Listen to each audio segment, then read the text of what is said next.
나오신 분들과 눈으로 또 인사 나누시겠습니다. 반갑습니다. 은혜가 됩니다. 주님의 이름으로 사랑하고 축복합니다.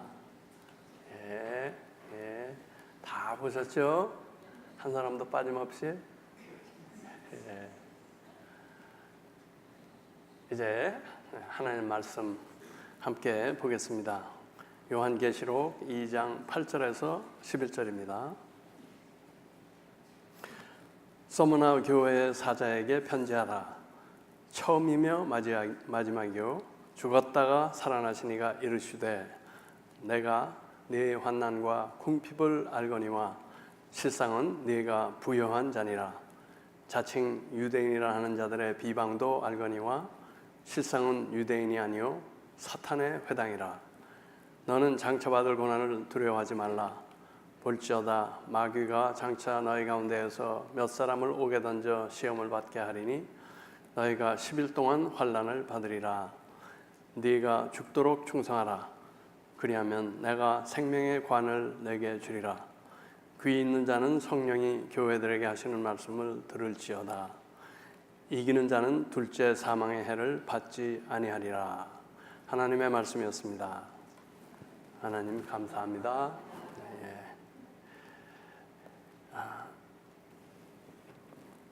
살아있는 교회 그 표지, 살아있는 교회 사인이라 할까?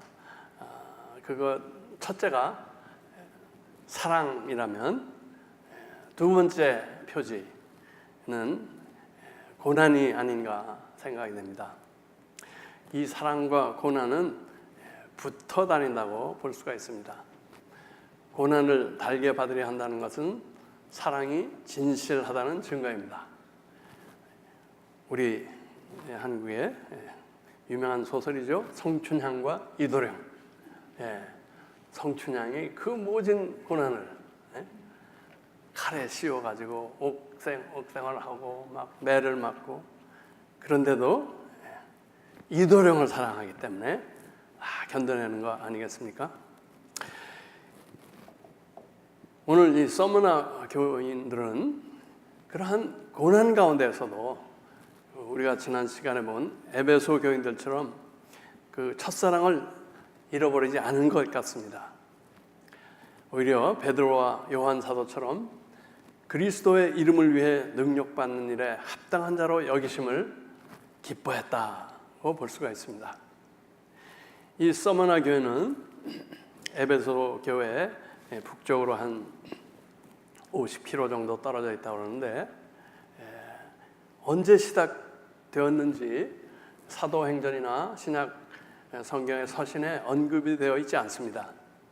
단지 바울이 3차 선교여행 초에 에베소로 가던 길에 거쳐갔다는 그 초기 전승이 있을 뿐입니다. 그렇지만 이 7개 교회가 있는 도시 중 서머나는 가장 수려한 곳이었다고 합니다.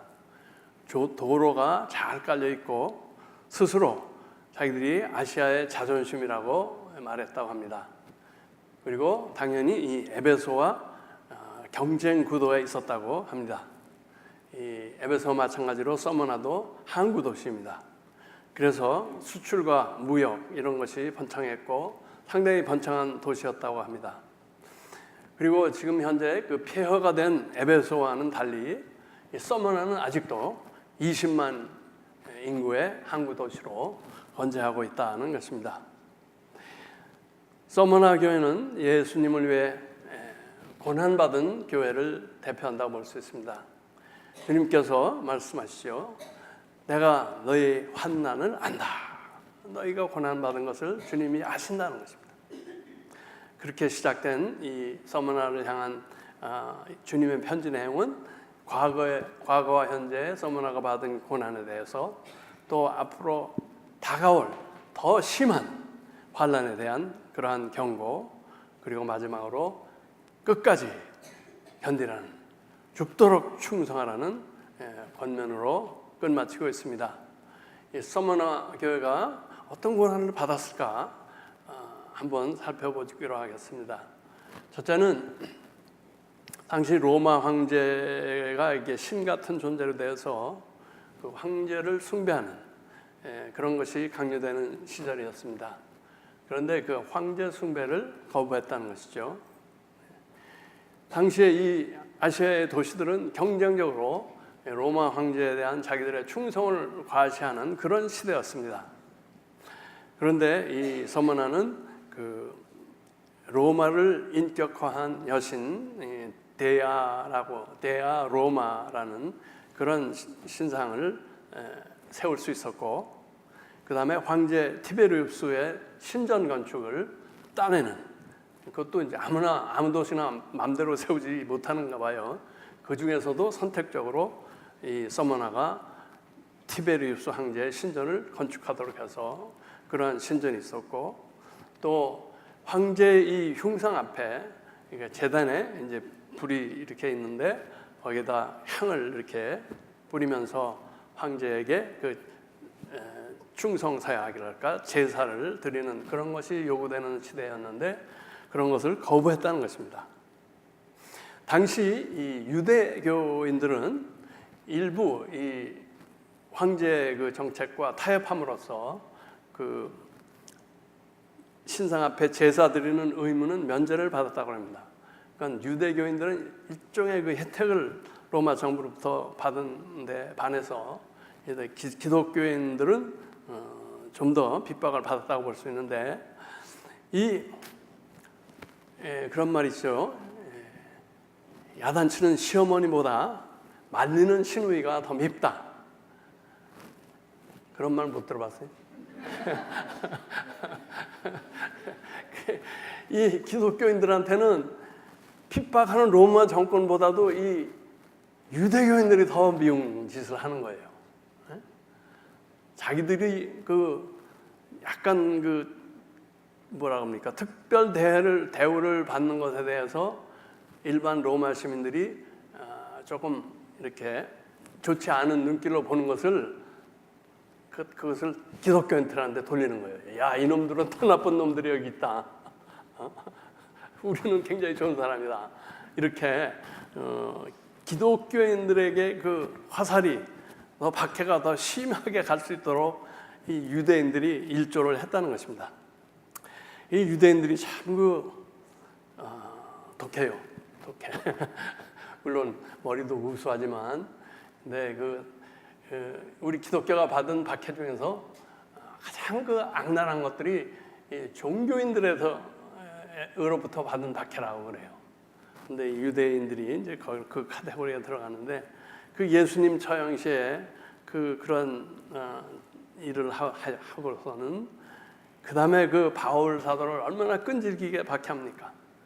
비시디아, 안디옥, 또 이고니온과 루스드라에서 그 바울 사도를 막 돌로 자기들은 쳐 죽였다고 생각했잖아요. 그렇게 또 데살로니 가서 막 폭동을 일으키고, 고린도에서는 바울이 얼마나 질렸으면 자신의 옷을 털면서 너희 피가 너희 머리로 돌아갈 것이다. 나는 이제 이방인에게로 가리라. 사도행전 18장 6절에 나오는 말이죠. 그 다음에 또 바울 사도가 예루살렘에 오자 그 성결례를 치르는 그를 잡아서 거의 죽일 뻔했죠. 죽일 뻔했는데 다행히 그 천부장이 바울을 구했고, 또 이어서 그 황제에게 자기가 재판을 맡겠다 탄원함으로써 유대인들의 계략이 실패했지만 여러 가지 그 비밀 모략과 공개 고발 등으로 바울을 죽이려고 그 오랜 기간을 쫓아다닌 것을 우리가 기억합니다. 바울 사도가 로마에 도착해서 또 유대 지식인들과 복음을 전하며 변론을 할 때도 많은 유대인들은 믿질 않았다는 것이죠. 그래서 로마서 마지막 장에서는 그들이 눈 멀고 귀 먹었다라고 바울 사도가 질책하는 것을 볼 수가 있습니다. 이 복음과 기독교인에 대한 유대인들의 적대감은 2세기 중엽에도 나타났다고 합니다. 특별히 서머나의 유명한 주교인 폴리캅이라는 사람이 순교를 당하는데, 그때 이 유대교인들이 이 이 폴리캅 주교를 사자 먹이로 주라고 막 소리쳤고, 예수님을 십자가에 못 박아서 하고 소리치던 그 사람들이, 그런데 폴리캅이 전혀 사자를 두려워하지 않자 당시 그 총독이 폴리캅을 화형으로 죽이라고 지시를 했을 때 가장 열심히 장작 더미를 쌓은 사람들이 유대교인들이라고 합니다.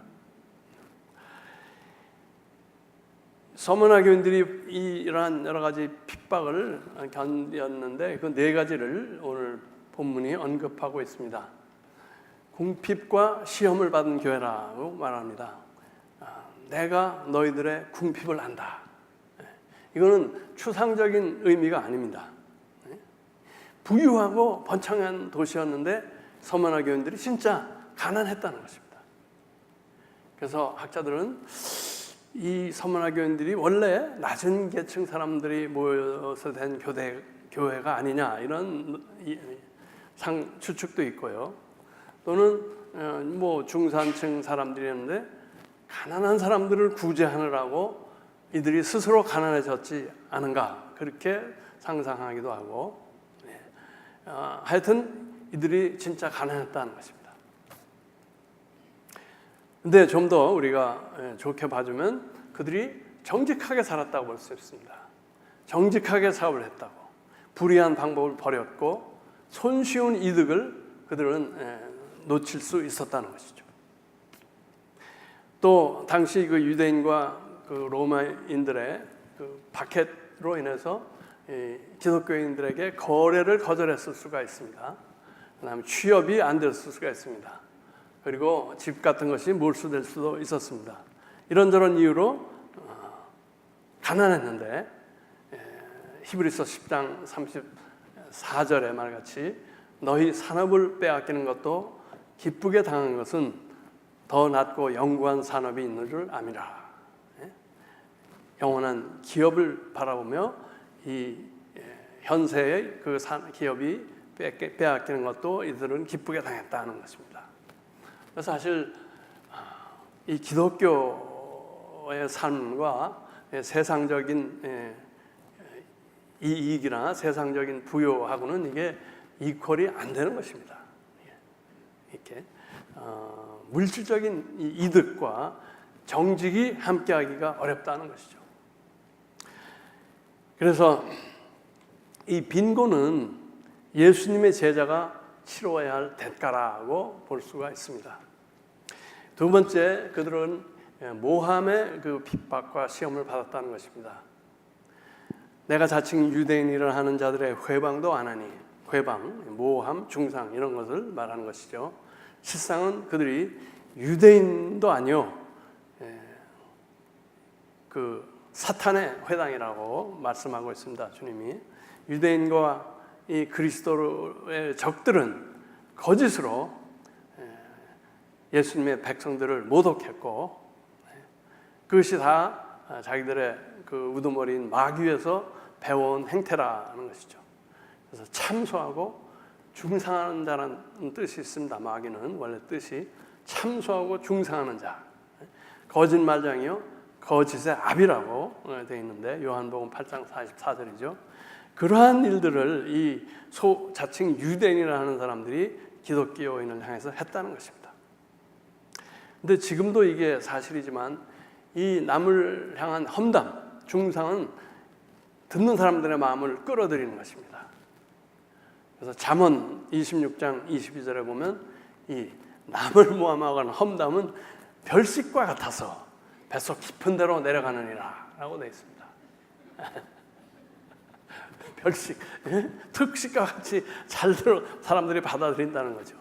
그래서 그걸 막 믿고 그 핍박에 부하 내동하는 그러한 일을 한다는 것이죠.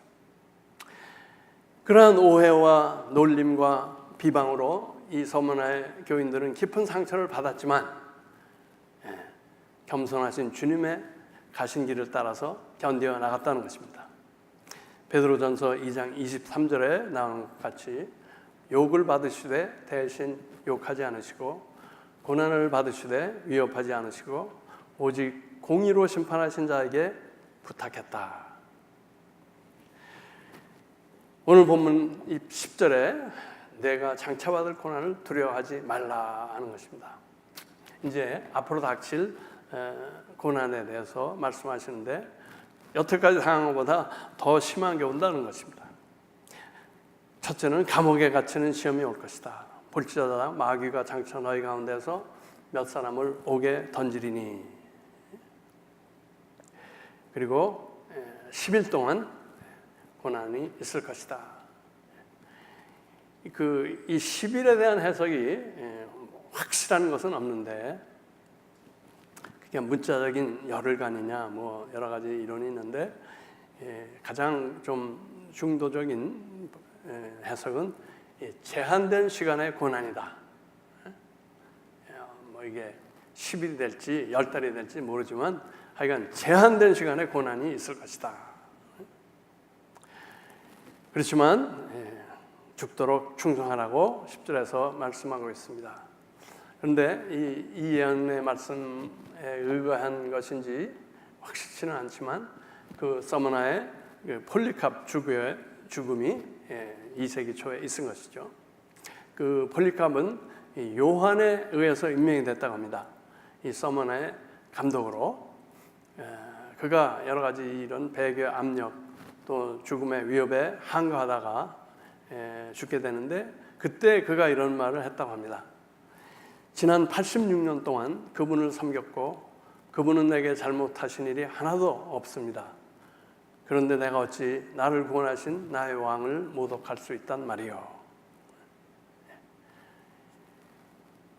주님께서는 교회를 고난으로 부르십니다. 참된 교회와 참된 교인의 필수적인 표식이 고난이다 것입니다. 그것을 마태복음 5장 11절 12절에서 말씀하고 있는 것이죠. 나로 말미암아 너희를 욕하고 박해하고 거짓으로 너희를 거스려 모든 악한 말을 할 때에는 너희에게 복이 있나니 기뻐하고 즐거워하라. 하늘에서 너희의 상이 큼이라. 너희 전에 있던 선지자들도 이같이 박해하였느니라.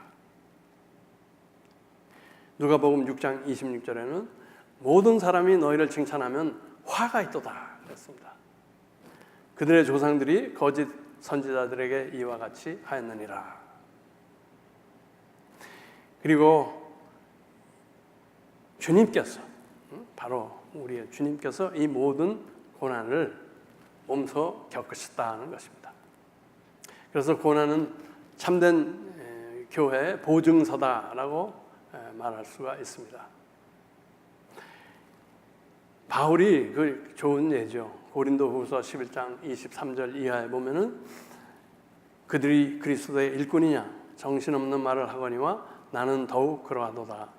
내가 수고를 넘치도록 하고 옥에 갇히기도 더 많이 하고 매도 수없이 맞고 여러 번 죽을 뻔하였으니 유대인들에게 40에서 하나 감은 매를 5번 맞았으며 3번 태장으로 맞고 1번 돌로 맞고 3번 파선하고 일주야를 깊은 바다에서 지냈으며 여러 번 여행하면서 강의 위험과 강도의 위험과 동족의 위험과 이방인의 위험과 시내의 위험과 광야의 위험과 바다의 위험과 거짓 형제 중에 위험을 당하고 또 수고하며 애쓰고 여러 번 자지 못하고 줄이며 목마르고 여러 번 굶고 춥고 헐벗었노라. 이 바울이 디모데에게 디모데후서 3장 12절에서 같은 말을 합니다. 무릇 그리스도 예수 안에서 경건하게 살고자 하는 자는 박해를 받으리라. 또 빌립보 교인에게 빌립보서 1장 29절에서 그리스도를 위하여 너희에게 은혜를 주신 것은 다만 그를 믿을 뿐 아니라 또한 그를 위하여 고난도 받게 하려 하심이라. 이 믿음과 고난은 기독교인의 특별한 특권으로 이렇게 말씀하고 있는 것입니다. 근세에 들어오면서 우리는 4월 9일 1945년 그렇죠? 2차 대전 끝나기 며칠 전에 독일 감옥에서 당시 그 악명 높았던 히물러에 의해서 교수형에 처해진 복음 신학자 본 회퍼를 생각할 수 있습니다. 우리 장로교회가 뭐죠? 신앙 고백서 중에 하나로 채택하고 있는 것이죠. 발멘 선언문이라는 건데 바로 이 본회포하고 독일 그 복음 신학자들이 쓴 그 신앙 고백서인데 이 사람이 이제 죽으면서 한 얘기가 그 제자도의 대가라는 책이 있습니다. The Cost of Discipleship. 거기서 이렇게 말하고 있습니다. 고난은 참된 기독교인이 달 수 있는 배지다. 제자가 스승보다 나을 수 있겠는가? 루터는 고난을 참된 교회의 표지로 보았다. 제자도란 고난받는 그리스도께 대한 충성을 뜻한다. 따라서 기독교인들이 고난으로 부름받는 것은 전혀 놀랄 일이 아니다. 믿는 자들이 순수하게 복음을 지켜 세상과 타협하지 않을 때 교회와 성도는 고난을 받게 된다는 것입니다. 그것은 너무나 자연스러운 것이다 하는 거죠. 왜냐하면 복음이 박해를 유발하는 도발적인 진리를 내포하기 때문에 그렇다는 것입니다. 박해를 유발하는 도발적 진리가 복음이다 하는 것입니다. 뭡니까? 복음 내용에는 인간의 무거운 죄와 죄책에 대해서 구정하는 것입니다. 보통 사람 듣기 싫죠. 내가 죄인이라는 것. 또 이 죄인에게 하나님의 진노와 심판이 있다는 얘기고, 또 인간은 자력으로 구원을 받을 수 없다는 것이고, 그 다음에 이 흉한 십자가의 불가결성을 이야기하는 것이고, 또 구원과 영생은 값없이 주어진다는 것이고, give and take, 익숙한 세상 사람들에게는 거저 주어진다는 것이 굉장히 도발적인 이야기인 것입니다. 또 죄인에게는 영원한 죽음이 있다는 것, 꺼지지 않는 지옥불이 있다는 것. 이런 복음의 내용들이 자연적 인간의 자존심을 상하게 한다는 것입니다. 그래서 박해가 있게 되는데, 많은 교회는 이런 박해와 핍박을 피하려고 복음의 진리에 침묵하거나 복음을 희석하려는 유혹을 늘 받고 있다는 것입니다. 하나님보다 보이는 인간의 판단과 칭찬에 민감해져 있다는 것입니다. 제가 엊그제 그 베이지어 우리 PCUSA 한인교회 목사님들과 점심을 할 기회가 있었는데, 트라이밸리에서 심하신 이명석 목사님이 그런 기도 제목을 나눌 때 한 얘기입니다. 최근에 한국에서 이 교회로 나오는 사람들이 몇이 있었나 봐요. 근데 그분들이 이 목사님의 설교 내용이랄까, 그 교리에 대해서 이렇게 좀 퀘션이랄까, 좀 항의적인 얘기를 했다는 거예요. 뭐냐 그랬더니, 그 사람들은 한국에서 이렇게 이 받은 그 교육이랄까, 그것이 한 번 구원받으면 이건 절대 없어지는 것이 아니다. 무슨 어떻게 살든지 간에, 무슨 일을 하든지 간에, 그 다음에 이 성화의 과정은 옵션이다. 그런 식으로 이게 생각을 하는 사람들이 있다는 거예요. 한국에서 그런 식으로 가르친다는 거예요. 어찌 보면 이게 구원파 교리하고 조금 비슷한 겁니다. 한 번 구원받으면 다시 회개할 필요가 없다는 거예요. 뭐 이런 데까지 나가는 게 이제 구원파인데, 이건 정통 그 장로교회에서 교육받은 사람들이 그런 생각을 하면서 이 목사님의 설교에 대해서 이 성화를 이렇게 강조하는 설교에 대해서 퀘션을 한다.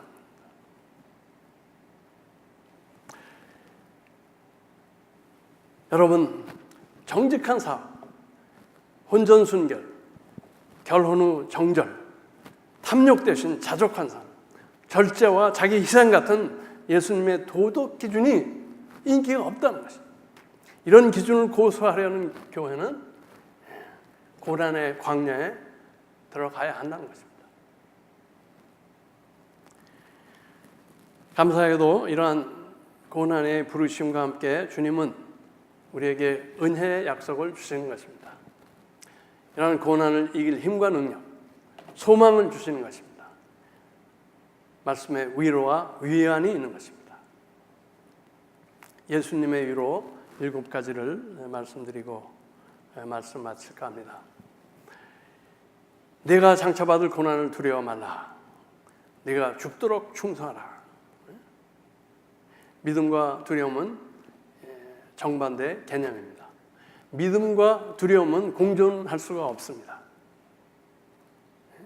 근데 주님은 두려워 말고 믿기만 하라. 그러니까 믿기만 하라는 말에는 신실함과 충성으로의 부름이 있는 것입니다. 왜냐하면 믿음과 신실함은 그 히라보 단어가 같은 단어입니다. 믿으면 믿을 만한 사람이 되는 것입니다. 예수님을 의지하면 우리도 의지할 만한 사람이 되는 것입니다. 예수님께 믿음을 두면 우리도 신실해지는 것입니다. 필요하다면 죽기까지 신실해지는 것입니다. 두려움을 잃어버리는, 두려움을 없애버리는 가장 빠른 길은 믿음을 얻는 것입니다. 예수님은 이러한 고난과 환난 중에도 과연 믿을 만한 분이신가? 낮에나 밤에나 좋은 날에나 폭풍 속에나 온전히 신뢰할 수 있을까? 하는 질문을 하게 됩니다. 그 답은 예수님은 그 존재 자체로 인해서 무조건 믿을 만한 분이다라는 것입니다. 예수님의 존재, 첫째, 영원하신 분입니다. 그는 처음이요 나중이라고 말씀하고 계십니다. 알파와 오메가라고 말씀하십니다. 예수님은 두 번째로 승리하신 분입니다. 죽었다가 살아나신 분입니다. 모든 사람은 살았다가 죽는데 예수님 홀로 죽었다가 살아나신 것입니다. 자신이 먼저 죽기까지 복종하신 분입니다. 사망과 음부의 열쇠를 가지신 분입니다. 죽음에 대한 모든 두려움에서 우리를 놓아주시기 위해서 사망의 세력을 잡은 마귀를 멸하신 분이라고 히브리서 2장 14절에 증거하고 있습니다. 세 번째, 주님은 모든 것을 아시는 분입니다. 내가 네 환난을 안다. 네 슬픔을 안다. 네 억울함을 안다. 너의 가치를 안다. 너의 가능성을 안다. 나를 아시는 분. 우리의 최고의 친구가 되시는 분입니다. 모든 사정과 속마음을 털어놓을 수 있는 분이다. 남자는 자기를 알아주는 주군을 위해서 목숨을 버린다는 말도 있는데 성경에 있는 말은 아니지만 우리를 알아주시는 분입니다. 네 번째는 주님은 모든 상황과 모든 것을 균형 있게 보시는 분이다. 사람의 보는 눈은 늘 이게 사팔두기 같이 치우쳐져 있습니다. 눈에 앞에 보이는 게 커 보이고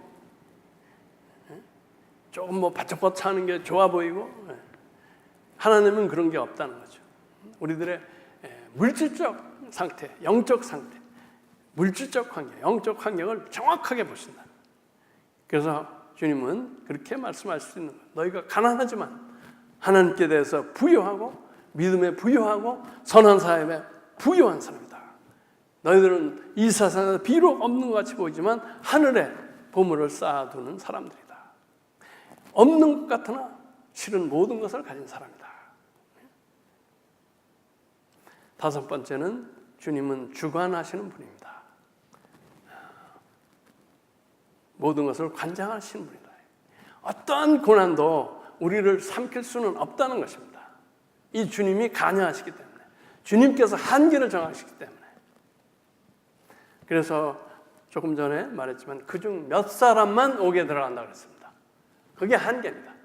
고난이 오는데 모든 사람이 들어가지는 않는다. 몇 사람. 그리고 고난이 오는데 영원히 있는 게 아니다. 열흘 동안 수와 기한을 한정하신다는 것입니다. 욥의 고난이 그렇지 않았습니까? 또 유다를 침공한 막강한 아수르 바벨론, 페르시아의 그 역사가 그것을 말하고 있는 거 아닙니까? 이 서머나를 공격하는 마귀에게도 주님은 여기까지, 더는 안 된다 말씀하시는 것입니다. 여섯 번째, 주님은 뜻을 두고 행하시는 분입니다. 사탄은 우리를 멸망시키려고 시험을 주고 어려움을 주지만 하나님은 우리를 연단시키시라고, 우리의 믿음의 찌꺼기를 제하고 더욱 강하게 하기 위해서 그러한 고난과 환난을 주신다는 것입니다. 그래서 우리로 하여금 고난은 연단을 낳고 연단은 인내를 낳고 인내는 우리의 성품을 만들고 성품은 우리의 운명을 결정한다라고 말할 수 있는 것입니다. 마지막으로 주님은 후하신 분입니다. 넘치게 너그럽게 주시는 분이다. 우리에게 둘째 사망, 즉 지옥의 길을 면하게 하시고 생명의 면류관을 씌워주신다는 것입니다. 우리에게 보여주시는 이 천국의 모습, 생명의 면류관, 이것은 우리 신앙의 경주의 결승점이라고 볼 수 있고 상급이라고 볼 수 있는 것입니다. 당시 로마의 그 도시에 그런 것이 유행했지만 경기장과 운동시합 이런 것들이 많아가지고 당시 사람들이 이해하기가 아주 쉬웠다고 합니다. 결승전에 있는 화관을 향해서 너희들이 열심히 신앙의 길을 달려라. 여러분, 우리가 일부러 고난을 찾아갈 필요는 없습니다. 그렇지만 찾지 않아도 이런저런 고난이 우리에게 닥쳐오고 있습니다. 교회도 마찬가지입니다. 평안한 날이 있나 보다 하면 바로 고난이 닥칩니다. 신앙생활 자체가 고난일 수가 있는 것입니다. 특히 주님의 진짜 제자로 주님 따라서 가난한 자, 핍박받는 자, 변두리의 사람들과 같이 하려면 주님께서 하늘 보좌 영광을 버리고 땅에 오신 것 같이 우리의 많은 특권과 부여와 자랑과 쾌락 등을 버리는 그러한 고난의 길을 가게 된다는 것입니다. 오늘 말씀을 기억하며 또 서머나 교인들을 생각하며 우리에게 닥치는 여러 가지 고난과 환난을 이겨 죽도록 충성하는 여러분 모두와 우리 교회 되시기를 축원합니다. 기도하겠습니다. 하나님 아버지, 오늘 또 계시록 서머나 교회를 향한 주님의 편지 내용을 묵상하며 우리 그리스도인의 신앙의 삶이 어떠한 모습이어야 하는가를 생각하게 하시니 감사합니다. 저희들의 현실을 볼 때 우리는 너무나 편안하고 안이한 자리에 있지 않는지 두렵습니다. 순수한 신앙과 복음을 지키기 위하여 고난과 환난을 받고 있는 많은 이 세상에 그리스도인들이 있음에도 불구하고 우리는 너무 우리 자신의 안일과 편안함과 즐거움에 빠져있는 모습을 고백합니다. 하나님, 저희들을 불쌍히 여겨주시고 용서하여 주시옵소서. 어찌하든지 우리가 말씀에 더 깊이 들어가 정말 말씀을 우리 몸으로 살아내며 낮은 자리에서 주님을 사랑하기 때문에, 하나님을 믿기 때문에 고난을 감당하는 그러한 강인한 그리스도인들 되도록 축복하여 주시옵소서. 감사드리며 우리 주 예수 그리스도 이름으로 기도하였습니다. 아멘.